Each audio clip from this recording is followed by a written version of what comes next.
O justo vive pela fé. Nós não vivemos por vista, não vivemos por circunstâncias. O que Deus quer de nós é o seguinte: creia em mim, confie em mim. Um dia todo mal será castigado, um dia todo ímpio será punido, e aquele que creu em mim e no meu Filho Jesus Cristo, esse receberá a vida eterna. O profeta Habacuque viveu em dias de grande turbulência. Ele olhava ao redor e via violência, injustiça, idolatria e corrupção em sua própria nação. Diante disso, seu coração se enchia de perplexidade. Até quando, Senhor? Essa pergunta ecoa ainda hoje. Quando olhamos para um mundo em decadência, a resposta de Deus a Habacuque foi surpreendente. O Senhor disse que levantaria os caldeus, uma nação ímpia e cruel, para executar juízo sobre Judá. Isso deixou o profeta ainda mais confuso, pois como poderia Deus usar uma nação pior para disciplinar o seu povo? E é justamente nesse contexto que surge uma das declarações mais poderosas da Escritura: o justo viverá pela fé. Em meio ao caos, à dor e à aparente ausência de sentido, a verdadeira vida não está em controlar as circunstâncias, mas em confiar plenamente no Senhor. Essa mensagem atravessa os séculos e se torna um pilar da fé cristã. Paulo a repete em Romanos, Gálatas e Hebreus, mostrando que a salvação nunca foi pelas obras, mas sempre pela fé. Não é a força do homem que o sustenta, mas a confiança no Deus soberano. Viver pela fé significa caminhar mesmo quando não vemos todo o caminho. Significa crer que Deus continua no trono, mesmo quando os inimigos parecem triunfar. É descansar no caráter de um Deus que nunca falha, ainda que os ventos da vida nos sejam contrários. Habacuque nos ensina a passar da dúvida para a adoração. Ele começou questionando, mas terminou dizendo: ainda que a figueira não floresça, todavia eu me alegrarei no Senhor. Esse é o retrato da fé madura. Confiar em Deus não pelo que Ele faz, mas por quem Ele é. O justo viverá pela fé, porque sua vida está ancorada no Deus eterno. Sua esperança não está nas circunstâncias, mas nas promessas imutáveis da palavra. Essa confiança transforma lágrimas em cânticos e desespero em esperança.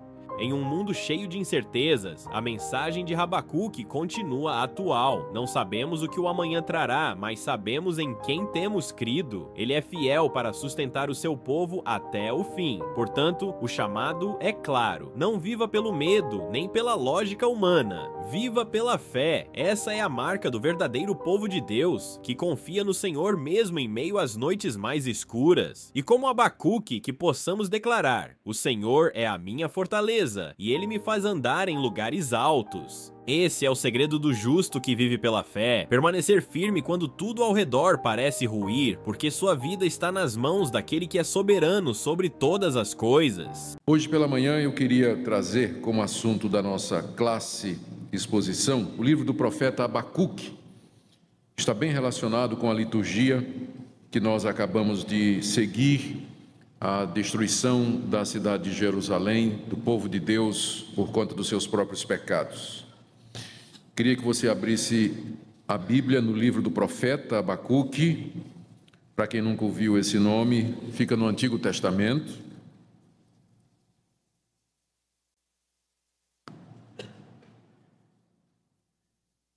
E não faça como aquele pessoal que o pastor disse: vamos abrir em Habacuque, eles pensaram: vamos abrir no Facebook. Aí tinha todo mundo vendo celular, essas coisas. Nada disso, profeta mesmo. Queria que você deixasse sua Bíblia aberta, porque nós queremos ver o livro todo, certo? Você, ao término de hoje, você não vai mais poder dizer que nunca leu um livro da Bíblia todo. Você vai ler Habacuque todinho hoje, se Deus permitir.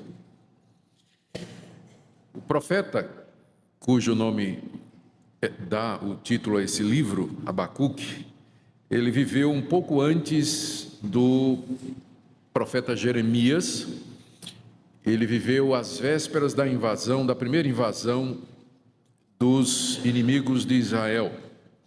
Cerca de 600 anos antes de Cristo, ele já se delineava no horizonte a invasão assíria ou dos caldeus, é o mesmo povo. A Assíria havia crescido como uma nação, dominando o cenário mundial, conquistando outras nações, e a Síria agora marchava em direção ao Egito. Só que entre a Síria e o Egito estava o povo de Israel, a nação de Israel. Era caminho. E a invasão à Síria era iminente. E Israel tinha tentado fazer aliança com o Egito, tinha tentado se organizar para o combate, mas as possibilidades da nação de Israel ganhar aquela luta era zero. Os assírios eram potência militar da época, a violência dos seus soldados era conhecida.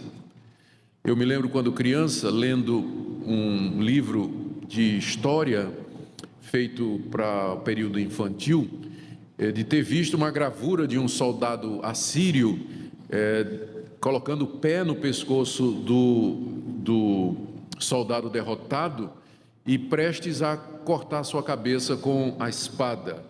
E outras histórias que diziam do tipo que metiam a mão na boca do derrotado e arrancava a língua pela raiz, coisas escabrosas assim. Eu me lembro, quando era pequeno, eu ficava com medo, de ler tudo aquilo. Mas essas histórias e fontes antigas descrevem a violência desse exército, que conhecia o poderio militar, a força das armas, e conquistava os povos e matava sem piedade. Com frequência não deixava prisioneiros. Então era esse povo que estava vindo contra o povo de Deus. E o profeta Abacuque, ele está em crise. E a crise dele começa quando ele olha, primeiro, que o próprio povo de Deus está vivendo um momento espiritualmente ruim. Ele percebe que entre os próprios judeus havia violência, havia injustiça, havia opressão, e ele pergunta a Deus, por que Deus está deixando ele ver aquilo? Ele, como profeta, ele tinha uma sensibilidade espiritual muito aguçada, e ele via o que estava errado. E ele pergunta a Deus, por que o Senhor está deixando eu ver isso? Porque não tem solução, o povo não quer se arrepender, não tem mudança de nada. E aí a resposta de Deus é, eu vou castigar, eu estou vendo tudo isso, eu vou castigar. Você está vendo esse pessoal que está vindo aí, os assírios? Eu vou usar eles para castigar o meu povo. Aí o profeta entra em crise. Primeiro ele está em crise com a derrota espiritual do povo. A crise agora fica pior, porque Deus vai usar o ímpio para castigar o justo. Deus vai deixar o mal prevalecer contra o seu próprio povo. Aí ele pira, Vamos dizer assim, entra em crise, diz, eu não estou entendendo mais nada, Deus. Como é que o Senhor vai fazer isso? Aí Deus responde, eu vou usar esse povo para disciplinar vocês por todos os pecados que vocês cometeram. Mas depois eu vou castigar esse povo. Eu vou castigar esse povo. E haverá um dia em que eu vou castigar toda injustiça e todo pecado que jamais aconteceu no mundo. E você deve viver pela fé nas minhas promessas. Você deve viver pela esperança que você encontra no que eu digo. E essa é a mensagem do livro. O livro que Abacuque escreveu relata esse diálogo, essa crise espiritual que ele teve, essa crise existencial que ele teve, e como ele dialogou com Deus, e quais foram as respostas de Deus. E ele termina o livro numa nota de esperança, dizendo que ainda que faltem todas as coisas necessárias para a vida, ainda assim ele vai confiar em Deus, mesmo que ele não entenda os caminhos de Deus, e mesmo que os caminhos de Deus às vezes pareçam difíceis, tortuosos e complicados. Então, essa é a mensagem do livro, estas são as circunstâncias. Deixa eu ver se trazendo esse microfone mais próximo da boca diminui a microfonia, será? Não faz diferença nenhuma? Não é melhor assim? Tá bem. Vamos então para o nosso livro. Vamos começar com a primeira crise do profeta, que é o silêncio de Deus. Está aí do capítulo 1, verso 1 até o capítulo 2, verso 1. Versos 1 a 4. Sentença revelada ao profeta Abacuque. Até quando, Senhor, clamarei eu e tu não me escutarás? Gritar-te-ei violência e não salvarás?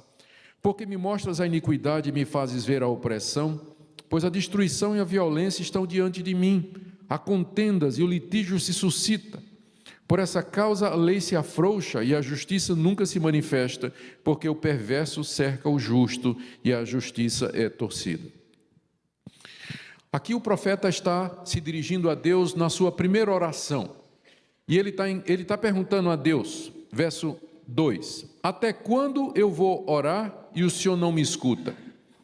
Até quando eu vou gritar, Deus, olha a violência que está no meio do povo, e o Senhor não responde?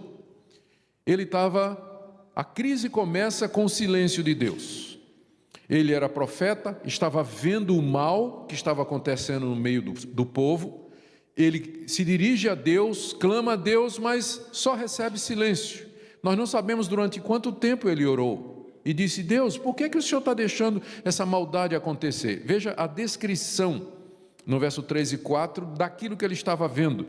Por que o Senhor me mostra a iniquidade e me faz ver a opressão? Lá no meio do povo de Israel, provavelmente juízes injustos, os donos de propriedades que oprimiam os seus trabalhadores, os comerciantes que não pagavam os seus assalariados, os poderosos que oprimiam os pobres da terra. Abacuque estava vendo aquela injustiça toda, clamava a Deus e Deus não respondia, a coisa continuava, dia após dia, o mal prevalecia no meio do povo de Deus.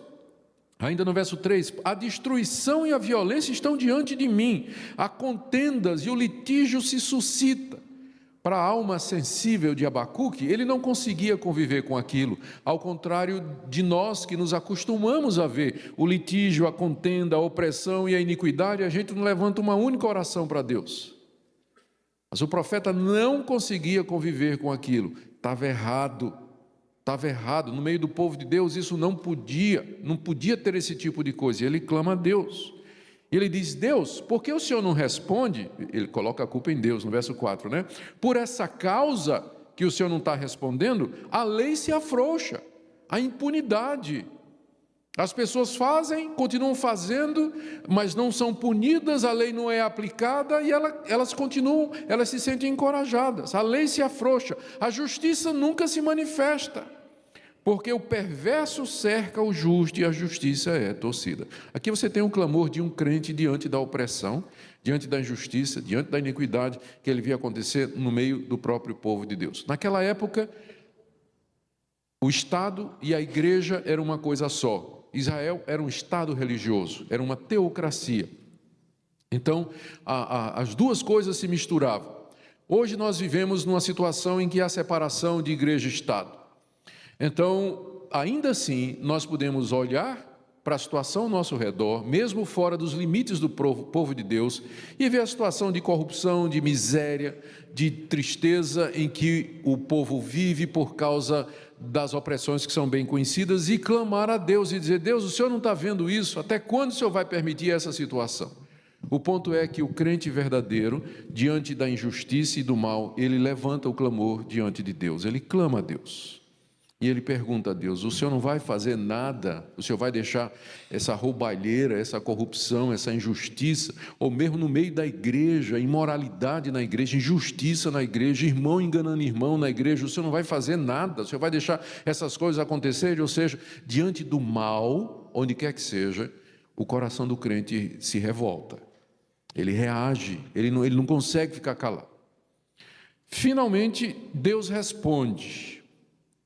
Temos a primeira resposta de Deus, que vai do verso 5 ao verso 12. E a resposta de Deus não era bem o que Abacuque esperava.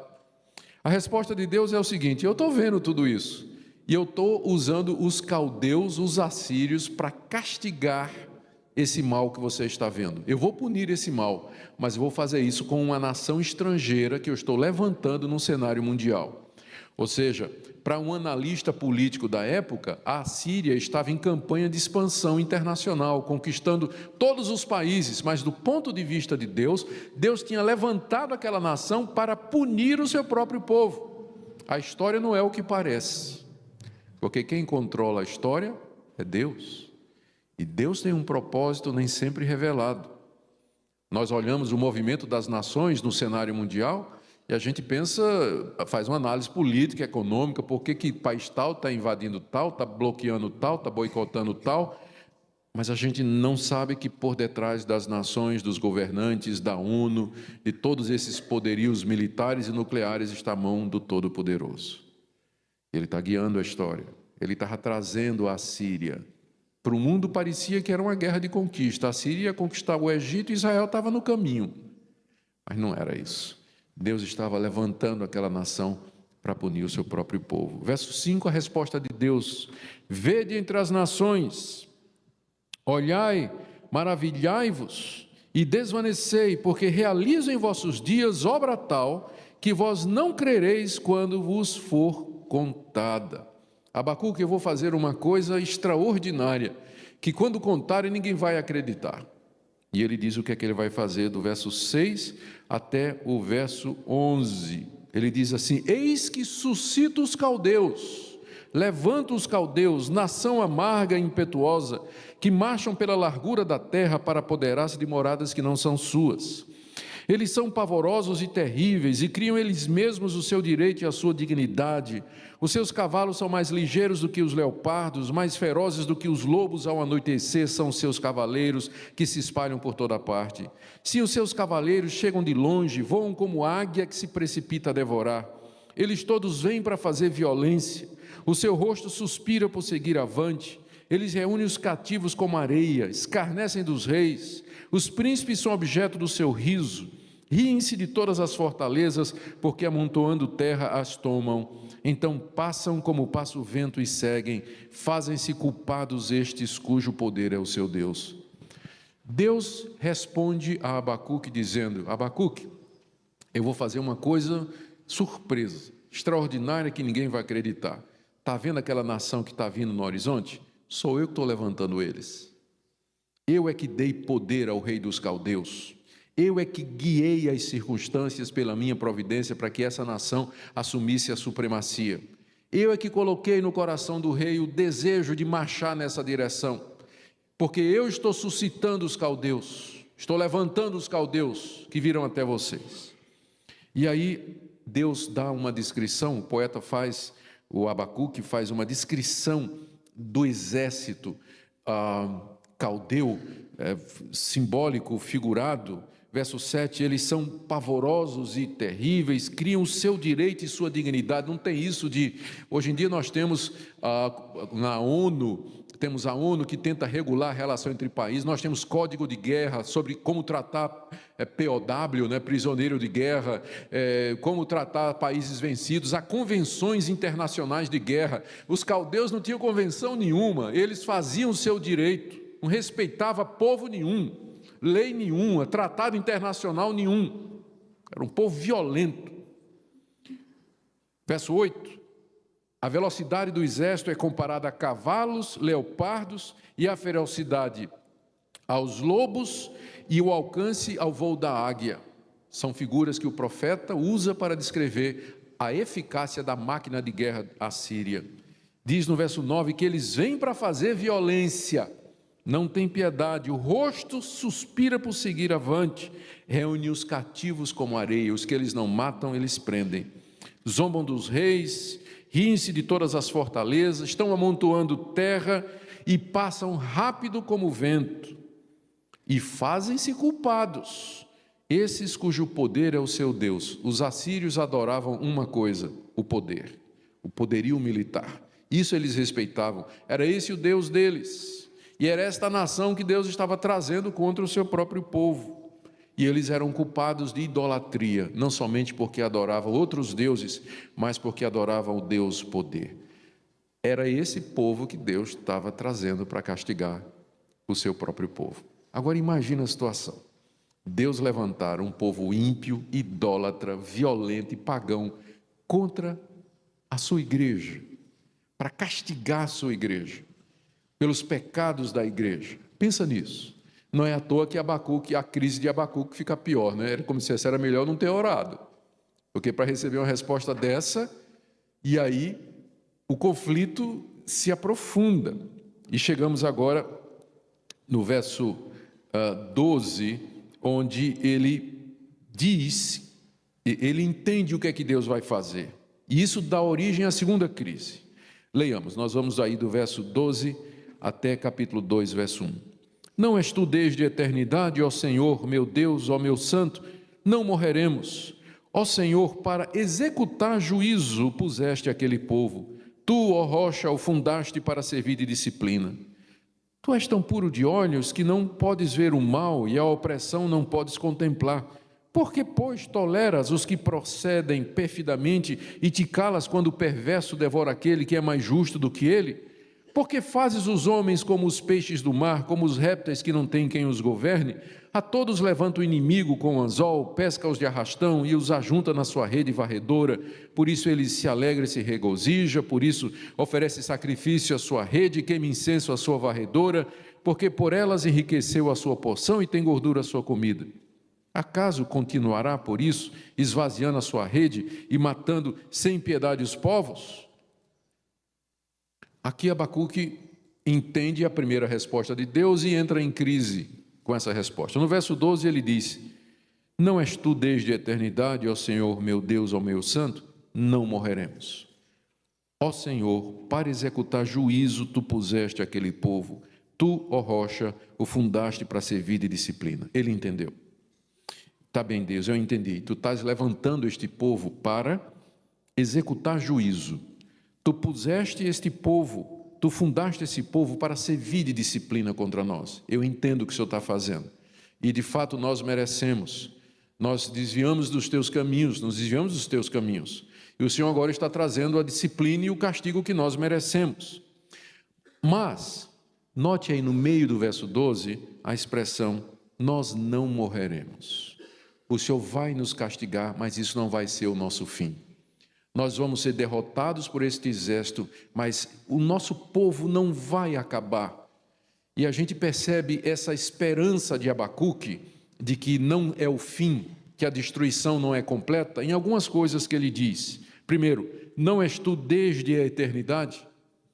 Enquanto que os assírios adoram deuses de pau, pedra, madeira, ouro e prata, mas tu és o Deus que é desde a eternidade, tu és o Deus a quem nós adoramos, tu és o único Deus verdadeiro, portanto, o Senhor não vai deixar o seu povo perecer. Em seguida ele se refere a Deus dizendo, ó Senhor, meu Deus, meu santo. A palavra meu aponta para a aliança que Deus tem com o seu povo. De todas as nações, Deus escolheu a nação de Israel e disse, eu sou o Deus de vocês e vocês são o meu povo. Quando Abacuque diz, meu Deus santo, ele está invocando os termos da aliança, dizendo assim, Deus, lembra-te que tu nos escolheste para ser o teu povo. Tu és o meu Deus, o nosso Deus, e nós somos o teu povo. O Senhor vai nos castigar, mas não castigue a ponto de nos destruir. Não nos faça perecer e desaparecer do planeta. Não apagues o nosso nome de entre as nações. Estas coisas mostram a esperança do profeta, até quando ele diz, se refere a Deus, o nome de Deus que aparece aqui, Senhor, e Yahvé, que é o nome da aliança, 2 vezes aparece aqui no verso 12, é o nome da aliança que Deus tem com o seu povo, e no final ele diz, tu, ó rocha, o fundaste para servir de disciplina. Deus é a rocha, inabalável, imutável, seus propósitos não haverão de mudar. Ele amou o seu povo e escolheu o seu povo, e isso não vai mudar. Pode ser que Deus castigue por um tempo, mas não finalmente, de maneira terminal e radical e crítica, mas nós, depois da disciplina, seremos restabelecidos. Tudo isso está aqui, o profeta percebe tudo isso, há esperança no meio da compreensão. Isso é muito importante para todos nós. É assim que Deus continua a agir hoje. Ele continua a se importar com os nossos erros, ele continua a não concordar com os nossos erros, ele continua a nos disciplinar e corrigir pelos nossos erros, mas ele é o nosso Deus, ele é a rocha, o Deus que é desde a eternidade. O seu amor por nós não muda, como um pai que castiga o seu filho, Deus também nos corrige. E o amor dele é eterno. Essa expressão, como um pai que corrige o seu filho, está cada vez menos fazendo sentido, cada vez mais não fazendo sentido para o brasileiro, né? Porque é até proibido fazer isso hoje. Sublinhar as lições, não é? Nem podemos fazer isso. Passar o lápis amarelo.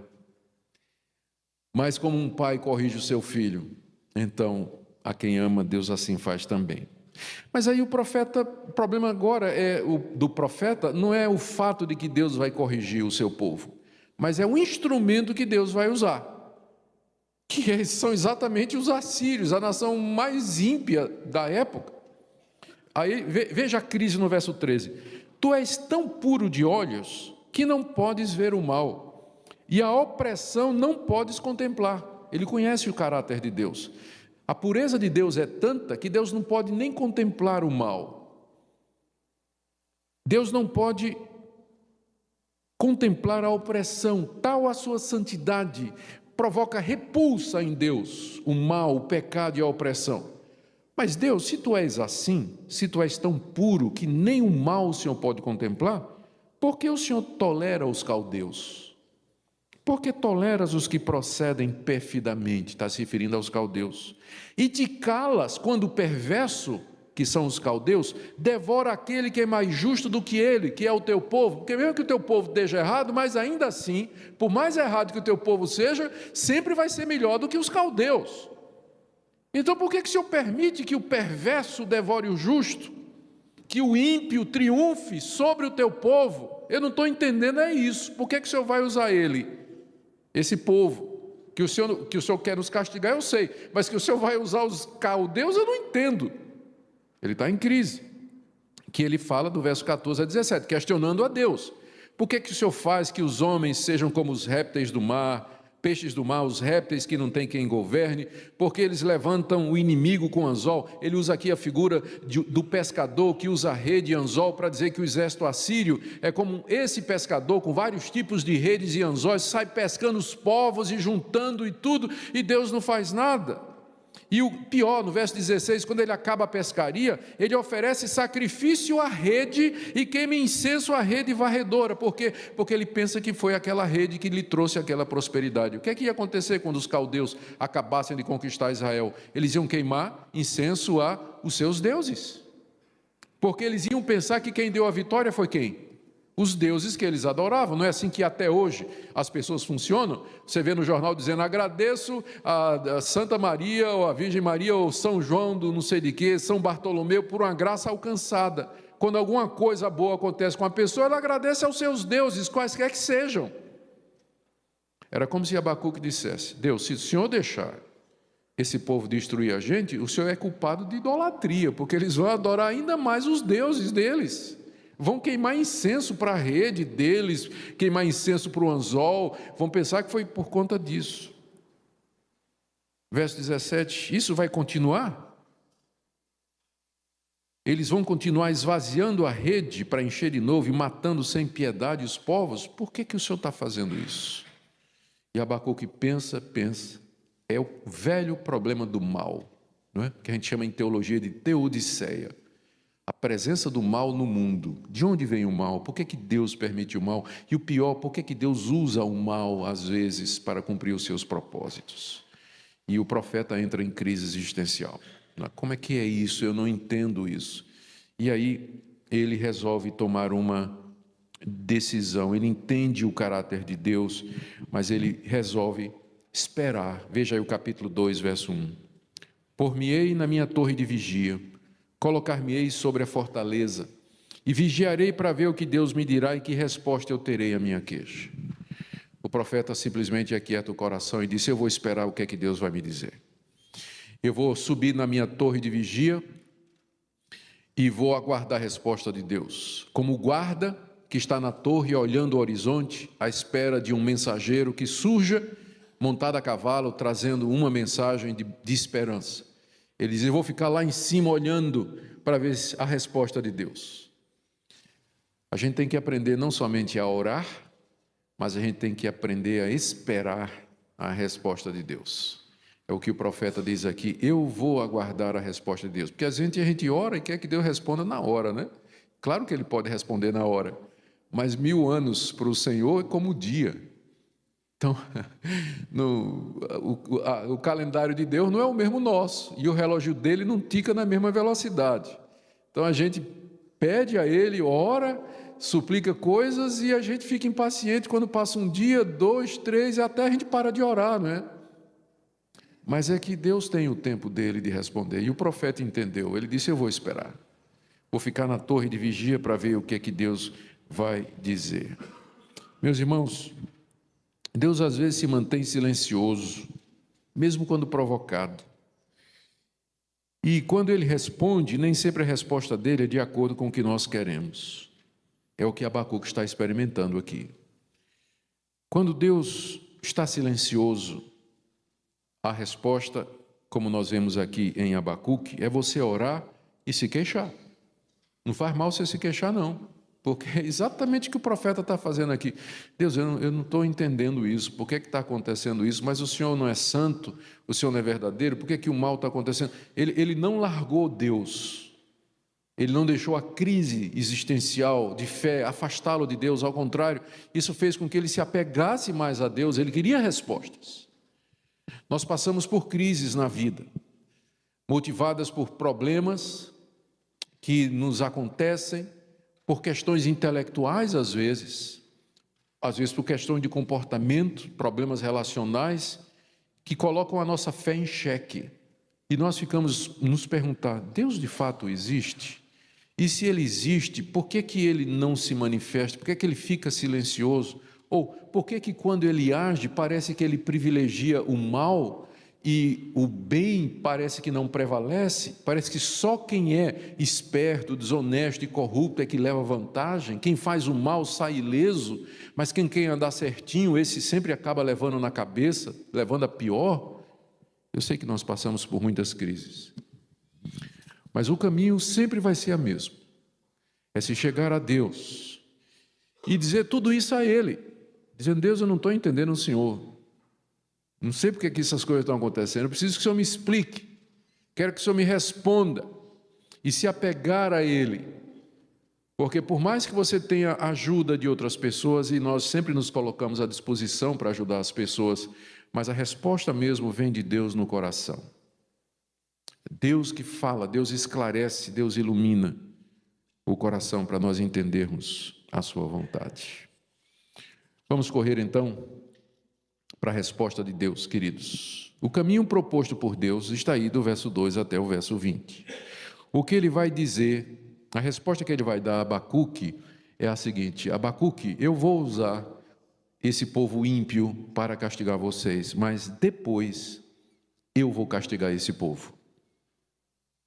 A Assíria vai servir de chicote, mas depois eu vou castigar o chicote. Eu vou punir o feitor, o carrasco, pelos seus próprios pecados. É o que ele diz aqui do verso 2 até o verso 20. É todo o restante do capítulo. Nós vamos lendo por partes. Primeiro, Deus diz a Abacuque, Abacuque, eu vou te fazer uma promessa e essa promessa é certa. Verso 2. O Senhor me respondeu, finalmente, não é? O Senhor me respondeu e disse, escreve a visão que eu vou te dar, Abacuque, escreve a visão, grava sobre tábuas, para que possa ler até quem passa correndo, porque essa visão que eu vou te dar ainda está para se cumprir no tempo determinado, mas se apressa para o fim e não falhará. E se tardar, espera-o, porque certamente virá, não tardará. Essa é a resposta de Deus. Ele diz, Abacuque, eu vou te dar uma visão. Eu vou te mostrar o que é que eu vou fazer. E quando eu fizer isso, você vai gravar essa visão em tábuas. Grava bem gravado, com letra bem grande, para que até se uma pessoa passa correndo, ela vai conseguir ler. Nós todos sabemos o que é isso. Essa passagem é usada por muita gente, ou foi usada por muita gente, para dizer que Deus está mandando a gente evangelizar usando o outdoor, né? Coloca o outdoor, a mensagem do evangelho, de maneira que quem passa correndo consiga ver. Eu não sei se Deus está mandando a gente usar outdoor. A gente pode usar outdoor, pode usar o que for para espalhar o evangelho, mas o ponto aqui que Deus está dizendo a Abacuque é o seguinte: pode escrever o que eu estou dizendo, porque vai acontecer. Escreva com letra bem grande, porque o que eu estou dizendo vai acontecer. Deus está querendo assegurar o profeta da veracidade da sua promessa. E ele diz, o que eu vou fazer não vai acontecer agora. Por isso que eu quero que você escreva. Não vai acontecer agora, mas vai acontecer. E se tardar o cumprimento, espera, Abacuque. Final do verso 3. Porque certamente virá, não tardará. Deus responde ao profeta dizendo, pode escrever. E é isso que o profeta fez. O livro do profeta Abacuque é o registro da visão. Ele escreveu e está aqui. Está aqui para nós até o dia de hoje, para nós vermos a veracidade de Deus. E eis a visão no verso 4. Eis o soberbo aqui é o rei da Assíria, o rei dos caldeus. Eis o soberbo, a sua alma não é reta nele, mas o justo viverá pela sua fé. Eis aqui esse soberbo, a alma dele não é reta, eu vou destruí-lo, eu vou puni-lo. Enquanto isso, você vai viver pela fé na minha promessa. Você vai viver pela fé na minha veracidade, na minha palavra empenhada. E aqui é o desafio que Deus faz a Abacuque. Abacuque, aguenta. Vai acontecer a invasão. Vocês vão ser invadidos, vocês vão ser destruídos, muita gente vai morrer, mas aguente firme na minha promessa, porque eu vou punir esse povo, eu vou reverter essa situação. Então aqui agora você já sabe o que é fé. Fé é você confiar em Deus, mesmo quando tudo dá errado. Fé é você pegar-se nas palavras de Deus e nas promessas de Deus e viver por elas, mesmo quando todas as circunstâncias são adversas. Mesmo quando tudo parece dar errado, ou que não vai dar em nada, e que não tem saída, não tem luz no fim do túnel. Você parece que está em queda livre, só lhe espera o chão lá embaixo. Fé é você confiar naquilo que Deus prometeu. E onde estão as promessas de Deus? Estão aqui nessa visão gravada.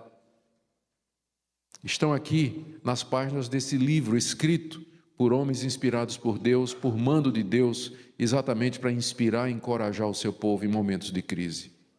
Confia em mim, Deus diz. Confie no que eu disse, confie nas minhas promessas, confie naquilo que eu mandei registrar, na visão escrita com letras grandes, que até quem passa correndo pode ler. O justo viverá pela fé. Nós não vivemos por vista, gente. Que se a gente for viver por vista, esse mundo está de cabeça para baixo, o perverso prevalece, a injustiça acontece, nós morremos, coisas ruins acontecem com gente boa, e coisa boa acontece com gente ruim. Se nós formos viver olhando para a aparência desse mundo, nós vamos viver em crise. Os valores se afrouxam, as verdades de Deus estão sendo cada vez mais esquecidas. Mas o justo vive pela fé. O justo aqui não é o perfeito, mas aqui no Antigo Testamento o justo é o nome para aquele que confiava em Deus, para o servo de Deus, que temia Deus, que queria praticar a verdade de Deus e que era justificado mediante essa fé em Deus. Essa passagem aqui de Abacuque é usada 3 vezes no Novo Testamento para dizer a mesma coisa. Nós somos salvos pela fé. Nós vivemos pela fé, pelas promessas de Deus. Esta é a mensagem do livro de Abacuque. O justo vive pela fé. No meio daquela calamidade, face ao perigo, a confiança em Deus. E aí a visão vem. Eu vou passar rapidamente aqui. São 5 ais sobre os caldeus, que começam no verso 6. O prefácio está no verso 5. Aqui é a visão que Deus deu a Abacuque sobre a futura destruição do rei da Assíria e do exército caldeu. Assim como o vinho é enganoso, tampouco permanece o arrogante, que é esse rei aí, cuja gananciosa boca se escancara como o sepulcro e é como a morte, que não se farta. Ele ajunta para si todas as nações e congrega todos os povos. É Deus dizendo, esse rei é um sepulcro aberto, a boca dele. Ele tem sede de poder, ele está pegando tudo que ele pode, mas ele é como o vinho. Você toma vinho, o efeito no dia seguinte você está de ressaca se tomar muito. Estou falando isso não é porque é de experiência não, tá? Porque alguém me disse. Então... Não, eu fiz isso antes da minha conversão, eu sei muito bem do que é que eu estou falando. Antes de conhecer a Jesus, eu sei exatamente o que é que o verso 5 está dizendo. Os efeitos que duram uma noite e depois a ressaca. Da mesma forma como o efeito do vinho passa de um dia para o outro, também o poder desse rei vai passar. E aí 5 ais, verso 6. Não levantarão, pois, todos estes contra ele, o ele aqui é o rei da Síria, um provérbio, um dito zombador. dirão. Aí, primeiro ai. O que é que Deus está dizendo a Abacuque? Um dia, o pessoal vai olhar para trás e vai dizer do rei da Assíria: ah, era aquele rei? Olha o que aconteceu com ele. E aí vão dizer um provérbio em cima da desgraça do rei da Síria. Ai daquele que acumula o que não é seu. Até quando, Deus, isso vai acontecer? E daquele que a si mesmo se carrega de penhores. Não se levantarão de repente os seus credores, e não despertarão os que te hão de abalar? Tu lhes servirás de despojo. Visto como despojaste a muitas nações, todos os mais povos te despojarão a ti, por causa do sangue dos homens e da violência contra a terra, contra a cidade, contra todos os seus moradores. Ai de você, rei da Síria, porque você será despojado como você despojou outros. Segundo ai, verso 9. Ai daquele, o aquele aqui é o rei da Síria, não esqueça. Ai daquele que ajunta em sua casa bens mal adquiridos, para pôr em lugar alto o seu ninho, a fim de livrar-se das garras do mal. Vergonha maquinaste para a tua casa, destruindo tu a muitos povos, pecaste contra a tua alma, porque a pedra clamará da parede e a trave lhe responderá do madeiramento. Aqui é o juízo do rei da Síria, que será trazida como testemunha, a pedra, a trave, a madeira, o tijolo, todas as ruínas que ele provocou, e aquelas pedras clamarão contra ele, dizendo: foi esse o homem que nos destruiu. Ai dos que enriquecem, é o segundo ai. Ai dos que enriquecem de maneira ilícita. E vocês pensam que isso aqui é só contra o rei da Síria, gente? Não, não. Ai dos que enriquecem de maneira ilícita, que adquirem bens como aquele rei adquiriu. O terceiro ai, do verso 12 a 14, é contra os violentos. Ai daquele que edifica a cidade com sangue e fundamenta com iniquidade. Não vem do Senhor dos Exércitos que as nações labutem para o fogo e os povos se fatiguem em vão? Pois a terra se encherá do conhecimento da glória do Senhor, como as águas cobrem o mar. Esse terceiro ai é contra a violência, a maneira violenta pela qual o rei da Assíria construiu o seu império. Mas ele diz no verso 13: essas nações labutam para o fogo e eles se fatigam em vão, porque um dia a terra vai se encher do conhecimento da glória do Senhor, como as águas cobrem o mar. Esses impérios tinham pretensões mundiais, eles queriam dominar o mundo, ser conhecidos. Mas aquilo tudo era em vão, eles haveriam de passar, porque o único reino que haverá de prevalecer é o reino do Senhor. E um dia, aquele dia que Deus está prometendo a Abacuque, naquele dia, a glória do Senhor vai encher a terra como as águas cobrem o mar. O quarto ai, no verso 15, ai dos bêbados, ai daquele que dá de beber ao seu companheiro, misturando a bebida ao seu furor, e que o embebeda para lhe contemplar as vergonhas. Provavelmente uma referência à devassidão do exército assírio, os soldados bêbados, e sendo bêbado fazendo bobagem, ficando nus e zombando da nudez do outro, e outras coisas que não está nem mencionado aqui, mas a gente imagina que deve acontecer naquele exército. Ai daquele que dá de beber ao seu companheiro, e que o embebeda para contemplar as vergonhas. Serás farto de opróbrio em vez de honra. Bebe tu também e exibe a tua incircuncisão. Chegará a tua vez de tomares o cálice da mão direita do Senhor, e ignomínia cairá sobre a tua glória. Veja a figura, você não está dando de beber ao seu companheiro, embriagando o seu companheiro, pois um dia Deus vai te embriagar com o cálice da ira dele. Você vai beber o cálice da ira de Deus até o final. Porque a violência contra o Líbano é uma região em Israel, te cobrirá. E a destruição que fizeste dos animais ferozes te assombrará. Eles, quando passavam, saíram derrubando floresta, matando os bichos e tudo. Isso tudo vai voltar. Por causa do sangue dos homens e da violência contra a terra, contra a cidade e contra todos os seus moradores. Exército de bêbados, violentos, destruindo tudo ao redor, Deus haveria de destruí-los também. Aí ele pergunta... o último ai começa no verso 18. Que aproveita o ídolo, visto que seu artífice o esculpiu? E a imagem de fundição, mestra de mentiras, para que o artífice confie na obra, fazendo ídolos mudos? Ai daquele que diz à madeira, acorda, e a pedra, desperta, e a pedra muda: desperta, pode o ídolo ensinar? Eis que está coberto de ouro e de prata, mas no seu interior não há fôlego nenhum. O último ai é: ai dos idólatras. O profeta, Deus diz ao profeta, não é? Do que aproveita o ídolo? É uma imagem feita, imagem de fundição, mestra de mentiras. O ídolo engana. Ai daquele, verso 19, que se dirige à madeira, à pedra, e diz: acorda, desperta, ouve minha oração, atende meu clamor. O ídolo pode ensinar? Ele está coberto de ouro e de prata, mas no seu interior não tem fôlego nenhum. Era uma nação de idólatras que adoravam deuses pagãos. Resumindo, Deus está dizendo a Abacuque: escreve a visão. Olha o que é que vai acontecer. Está vendo aí esse soberbo, rei da Síria? Um dia vão dizer esse provérbio contra ele: ai do rei da Síria, porque despojou os outros, ai dos que despojam os outros. 2, de 6 a 8. Porque enriqueceu de maneira ilícita, ai dos que enriquecem de forma ilícita. 2, de 9 a 11. Porque fundou o seu império sobre violência, ai dos violentos. 2, de 12 a 14.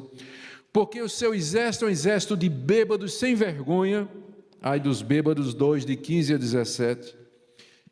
E porque confiou nos ídolos, ai dos idólatras. 2, de 18 a 19. Ai, ai, ai, ai, ai. Viva por isso, Abacuque. Isso ainda vai acontecer. Mas você tem que viver pela fé. Tem que aguardar o momento em que eu vou fazer isso. E ele termina dizendo, no verso 20, enquanto que os ídolos, do verso 19, não podem ensinar nem responder, verso 20, o Senhor, porém, está no seu santo templo, cale-se diante dele toda a terra. Eu sei que esse versículo às vezes é usado para a gente pedir silêncio na igreja, né? Já viram esse verso sendo usado para isso? Não tem nada a ver. A gente tem que ficar em silêncio na igreja para poder escutar, né, o que está sendo dito. Mas não tem nada assim. Entrou na igreja, Deus está no seu templo, calado, né? Ninguém pode. Não é isso. O que ele está dizendo aqui é o contraste com os ídolos. Enquanto que os ídolos são mudos e não respondem e não atendem, Deus está no seu santo templo. O santo templo aqui não é somente uma referência ao templo em Jerusalém, mas o céu é o trono de Deus e a terra é o escabelo dos seus pés. Ele domina sobre tudo e todos. Parece que o rei da Síria está tendo domínio, mas quem de fato reina, quem está no seu templo, dominando tudo e todos, é o Deus Todo-Poderoso de Israel. Cale-se diante dele toda a terra, em reverência a ele, em temor diante dele, porque ele tem todo o poder. Estamos terminando. Capítulo 3.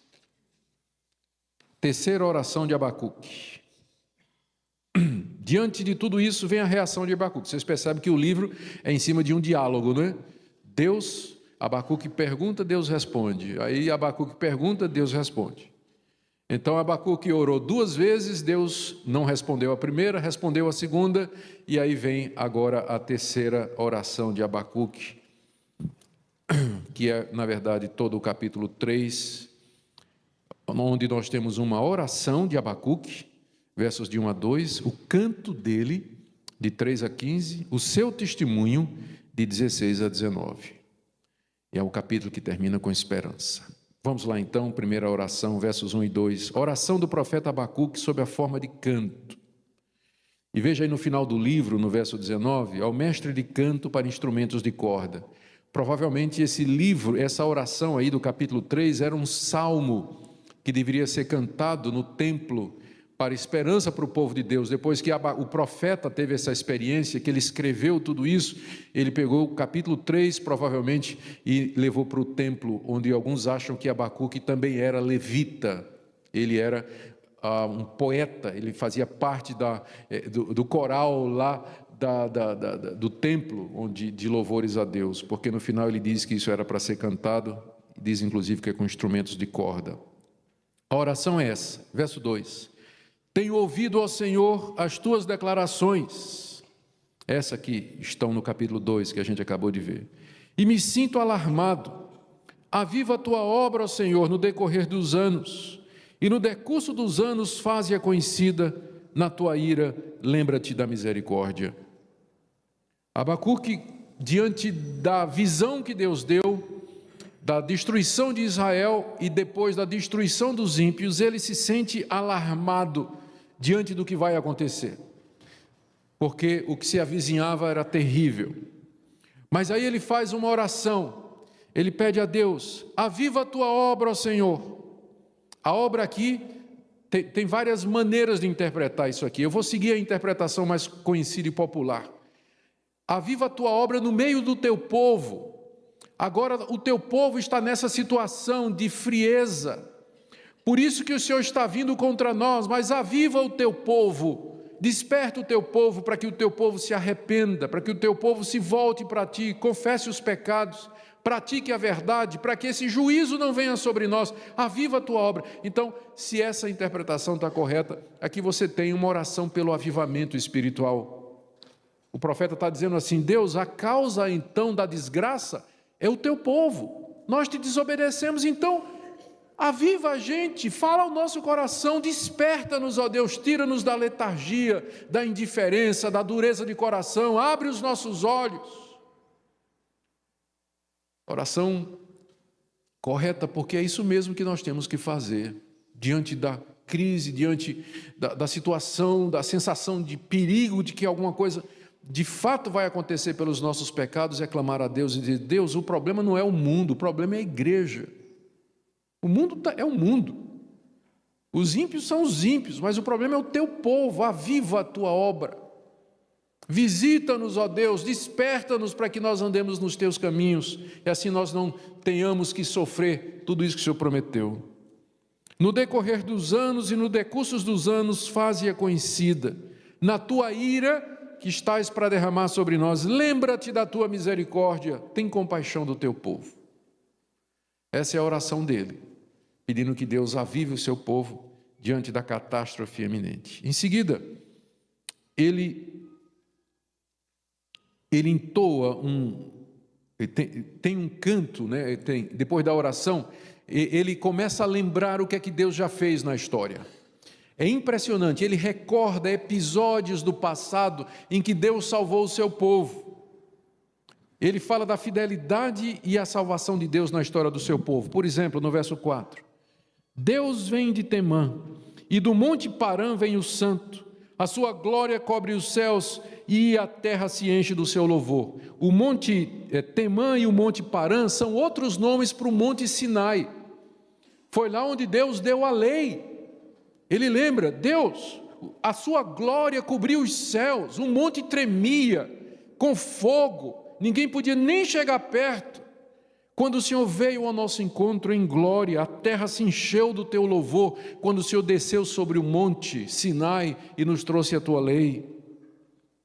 Versos 5 e 9, aliás, o verso 4 também fala do monte Sinai: o seu resplendor é como a luz, raios brilham na sua mão, e ali está velado o seu poder, a glória de Deus lá no monte Sinai. Versos 5 a 6, adiante dele, de Deus, vai a peste, e a pestilência segue os seus passos, ele para e faz tremer a terra, olha e sacode as nações, esmigalham-se os montes primitivos, e os outeiros eternos se abatem.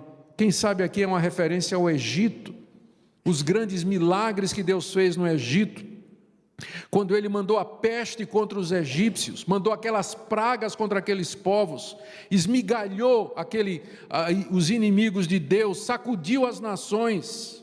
Ele está lembrando, Sinai e Egito, segue até uma sequência, né? Meio assim, uma cronologia próxima. Os caminhos de Deus são eternos. Veja aí do verso 7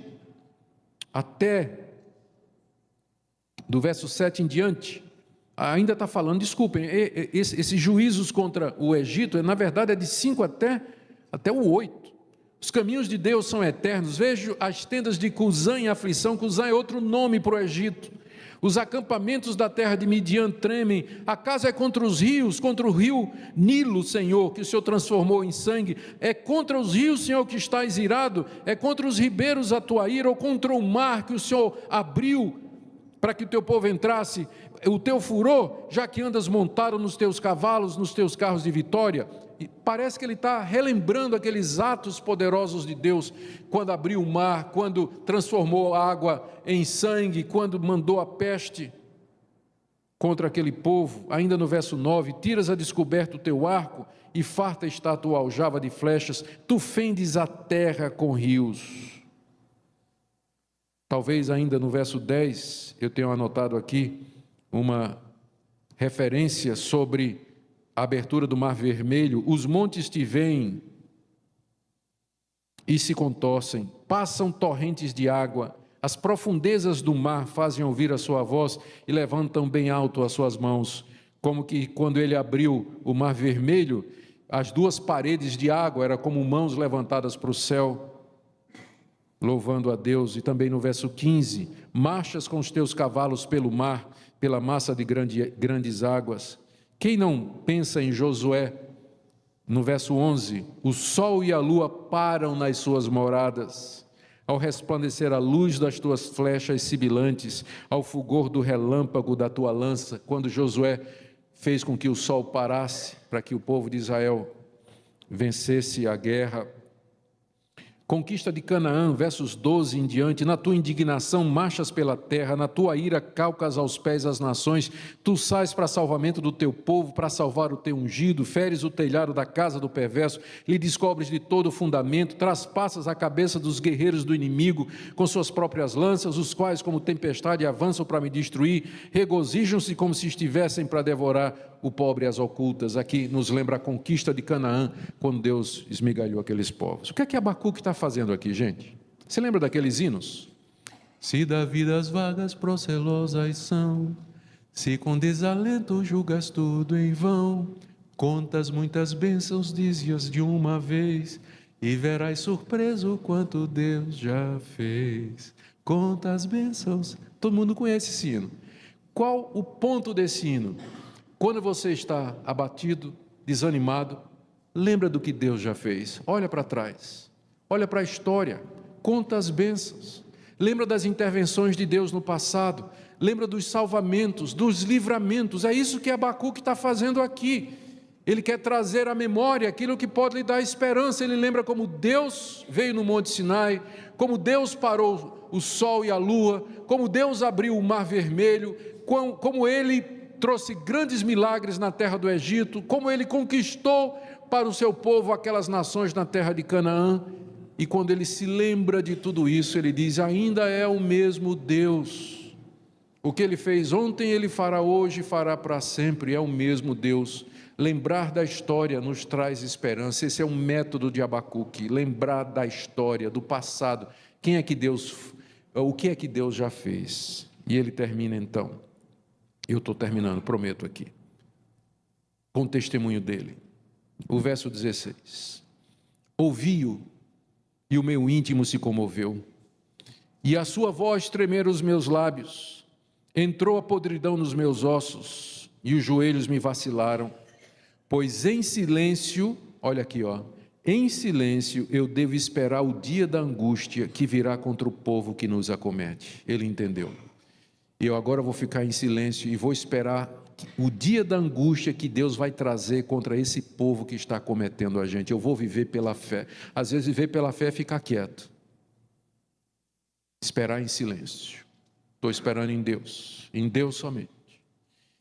E ele termina com expressão de confiança. Ainda que a figueira não floresça, nem haja fruto na vide, o produto da oliveira minta, os campos não produzam mantimento, as ovelhas sejam arrebatadas do aprisco, e nos currais não haja gado. Todavia, eu me alegro no Senhor, e exulto no Deus da minha salvação. O Senhor Deus é minha fortaleza, e faz os meus pés como da corça, e me faz andar altaneiramente. Ainda que a figueira não floresça, porque os assírios vão destruir todas as plantações, nem haja fruto na vide, porque eles vão comer de tudo, feito gafanhotos. O produto da oliveira minta, não tenha mais oliva, não tenha mais azeitona, não tem mais nada. Os campos não produzam mantimento, devastados pelos assírios. As ovelhas sejam arrebatadas do aprisco e nos currais não hajam gado. Eles levaram tudo, ainda que falte tudo o que eu preciso para a vida. Verso 18, todavia eu me alegro no Senhor, exulto no Deus da minha salvação. O Senhor Deus é a minha fortaleza e faz os meus pés como o da corça e me faz andar altaneiramente. Essa, queridos, é a mensagem do livro. Eu termino dizendo para nós o seguinte: Abacuque foi escrito há 600 anos atrás, mas o problema ou a crise que levou Abacuque a escrever, ela é bastante atual. Nós todos enfrentamos angústias, contrariedades, dificuldades, adversidades. Nós oramos, Deus não responde. Oramos, só tem silêncio. Continuamos a orar, não vem nada. E de repente o que menos a gente espera e de uma forma que nós não suspeitávamos, as coisas acontecem e não são como queríamos. O justo vive pela fé. Nós não vivemos por vista, não vivemos por circunstâncias. O que Deus quer de nós é o seguinte: creia em mim, confie em mim. Um dia todo mal será castigado, um dia todo ímpio será punido, e aquele que creu em mim e no meu Filho Jesus Cristo, esse receberá a vida eterna.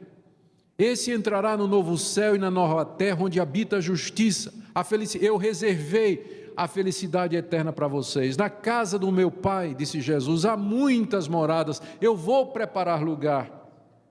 Deus preparou um reino eterno para o seu povo. Esse reino está por vir, se tardar, espera-o.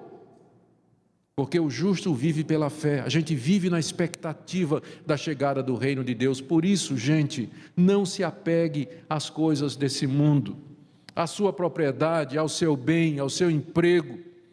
As coisas que você tem, não se apegue a nada disso, porque você tem hoje e amanhã você não tem. Nós temos que viver olhando para as promessas de Deus. As coisas que se veem, elas são temporárias, as que não se veem são eternas. E nós vivemos por isso. Amém?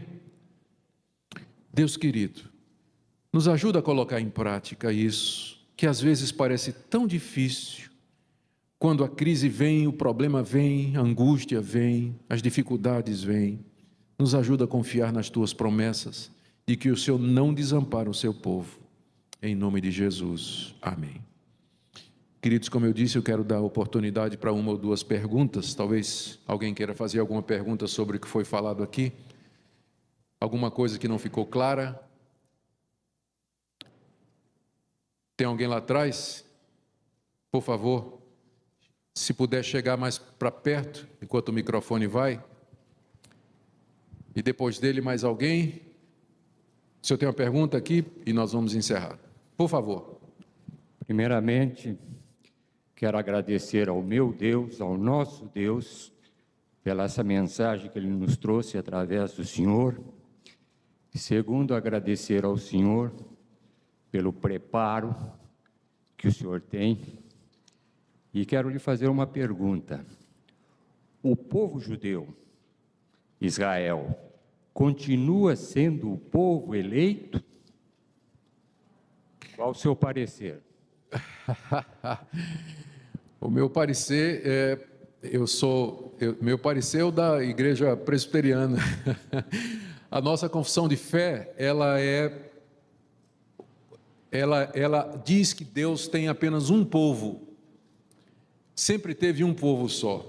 No Antigo Testamento, esse povo estava compreendido na nação de Israel. Um povo físico, com a localização geográfica, um governo civil, uma teocracia. E esse povo recebeu promessas, Deus fez com ele uma aliança, mas a essência da aliança com Deus tinha a ver com a chegada do Messias, a vida pela fé. A sua pergunta é fabulosa porque me ajuda a aplicar isso aqui.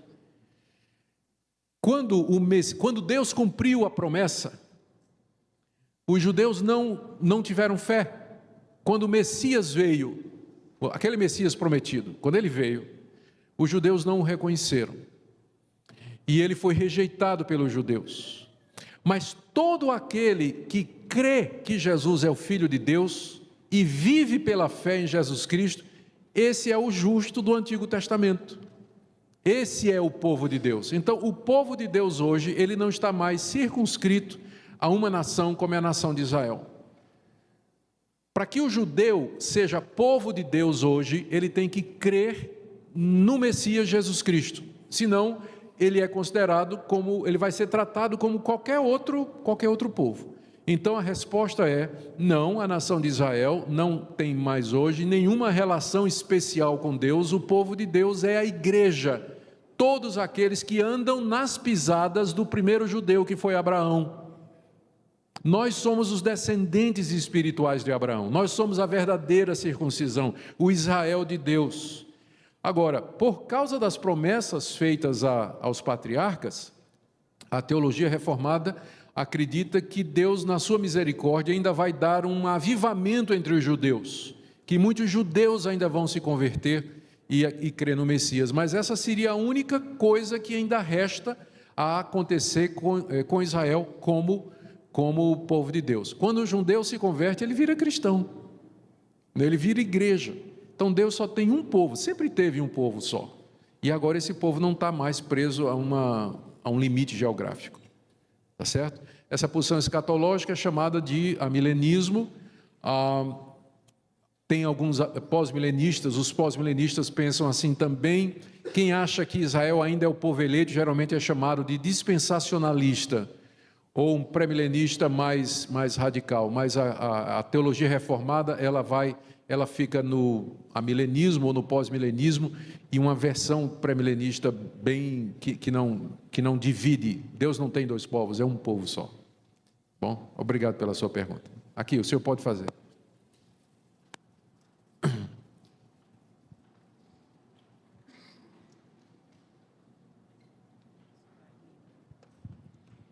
Reverendo, Jesus escreveu as tábuas dos 10 mandamentos. Moisés. Jesus só escreveu na areia. 2 vezes. 2. E escreveu na areia o pecado do homem, né? Certo? Então, ele escreveu 3 vezes. Por que ele escreveu na areia? Porque ele não ama o pecado. Porque Jesus é a rocha eterna, né? Ele escreveu as tábuas dos 10 mandamentos, para que toda a humanidade seguir lá os mandamentos. Sim. Certo? Certo. Eu não entendi a pergunta. O senhor está perguntando por que os mandamentos foram dados, é isso? Sim. Certo. Os mandamentos foram dados para mostrar a vontade de Deus para nós e para mostrar que nós não conseguimos fazer essa vontade. Certo. Os mandamentos foram dados para enquadrar a gente, não é para que a gente perceba que precisamos de um Salvador. Paulo diz que a lei ela funciona como um pedagogo, como um mestre que nos empurra para Cristo. Então, e Lutero, ele tem uma figura que eu acho muito interessante. Ele diz assim, que a lei nos leva a Cristo para a salvação. Porque quando eu vejo os 10 mandamentos, eu percebo que eu sou um pecador e que preciso de Cristo para ser salvo. E aí Cristo me manda de volta à lei para a santificação. Porque uma vez que eu sou salvo e perdoado, vem a pergunta, o que é que eu vou dar a esse Deus tão maravilhoso que me perdoou? Eu pergunto a Deus, o que é que eu posso fazer para te agradar? Resposta de Deus, não farás para ti mais de escultura, não terás outros deuses diante de mim, honra teu pai e tua mãe. Então foi por essa razão que os mandamentos foram dados. O livro do profeta Habacuque nos leva a uma jornada que começa com angústia e termina com confiança. O profeta olha ao redor e vê violência, injustiça e corrupção tomando conta da sua nação. Ele clama a Deus e pergunta: até quando, Senhor, clamarei por socorro e tu não ouvirás?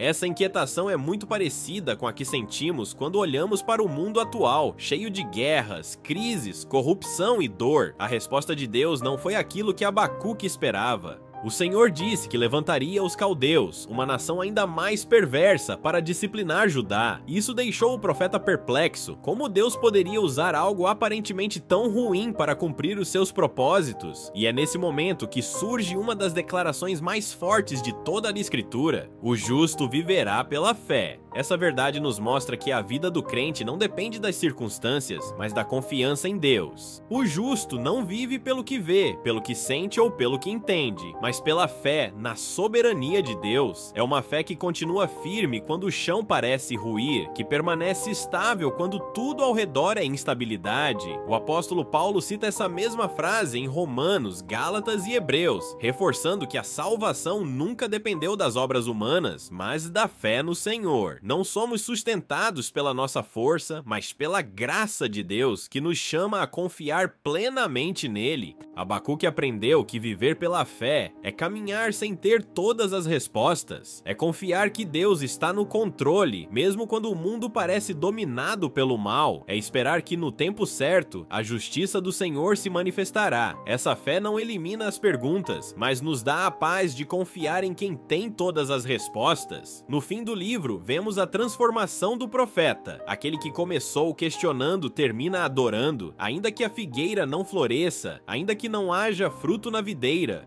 Todavia eu me alegrarei no Senhor, exultarei no Deus da minha salvação. Essa é a fé que vive, que sustenta e que traz esperança em meio ao caos. O justo viverá pela fé, porque sua vida está enraizada no caráter imutável de Deus. Não se trata de fé em si mesmo, nem de fé em resultados, mas fé no Senhor que reina sobre todas as coisas. Essa confiança faz com que a alegria não dependa do que temos, mas de quem temos. Em nossos dias, quando tantos se desesperam diante das crises, somos chamados a viver como Abacuque, confiando em Deus mesmo quando não entendemos. O justo não desanima, porque sua esperança não está no que vê, mas naquele que prometeu estar com ele até o fim. Essa é a mensagem eterna. O justo viverá pela fé, não pelo medo, não pela força humana, não pelas circunstâncias. A vida verdadeira está em confiar no Senhor, crer nas suas promessas e descansar no seu cuidado.